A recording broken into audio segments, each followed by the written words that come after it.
ദൈവതിരുനാമം മഹത്വപ്പെടട്ടെ.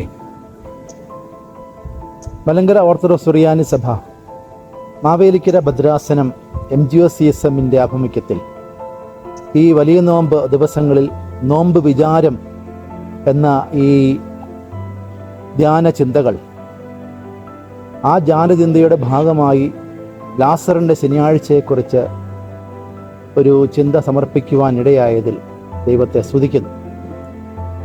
ലാസറിൻ്റെ ശനിയാഴ്ച എന്ന് പറയുന്നത് നമ്മുടെ കർത്താവിൻ്റെ പീഡാനുഭവവും ആചരിക്കുന്നതിൻ്റെ തൊട്ട് തലേ ശനിയാഴ്ച ദിവസമാണ്. അതിൻ്റെ പിറ്റേ ദിവസം ഓശാന ഞായറാഴ്ചയും തുടർന്ന് പീഡാനുഭവവും, അതിൻ്റെ പിറ്റേ ഞായറാഴ്ച കർത്താവിൻ്റെ ഉയർത്തെഴുന്നേൽപ്പും സമുചിതമായി ആഘോഷിക്കുവാൻ നമ്മൾ ഒരുങ്ങുകയാണ്. മരണം ഒന്നിൻ്റെയും അവസാനമല്ല എന്നും മരണം പുതിയ ഒരു ജീവിതത്തിൻ്റെ തുടക്കമാണെന്നുമുള്ള പുതിയ സന്ദേശമാണ് ലാസറിൻ്റെ ശനിയാഴ്ചയിൽ നമുക്ക് ലഭിക്കുന്ന പ്രധാനപ്പെട്ട സന്ദേശം. യേശുക്രിസ്തു ലാസറിനെ ഉയർപ്പിക്കുമ്പോൾ മരണത്തിൽ നിന്ന് അദ്ദേഹം ഉയർത്ത് പുതിയൊരു ജീവിതത്തിൻ്റെ അവകാശിയായി മാറുന്നു എന്നുള്ള സന്ദേശമാണ് നമുക്ക് ലഭിക്കുന്നത്.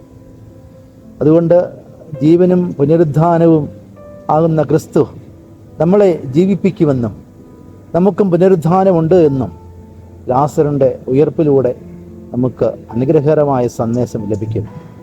അതുകൊണ്ട് ഈ 40 ദിവസത്തെ പരിശുദ്ധമായ നോമ്പിൻ്റെ ശുശ്രൂഷകളെല്ലാം പൂർത്തിയാക്കി കർമ്മങ്ങളെല്ലാം അനുഗ്രഹകരമാക്കി തീർത്തതിന് ശേഷം കർത്താവിൻ്റെ പീഡാനുഭവവും ഉയർപ്പും ആചരിക്കുമ്പോൾ കർത്താവിൻ്റെ മരണം, അതിനുശേഷമുള്ള പുനരുദ്ധാനം നമ്മുടെ ജീവിതത്തിനും മരണം അവസാനമല്ല, പുനരുദ്ധാനം ഉണ്ടാകുമെന്നുള്ള പ്രത്യാശയിൽ നമുക്ക് ജീവിക്കാം.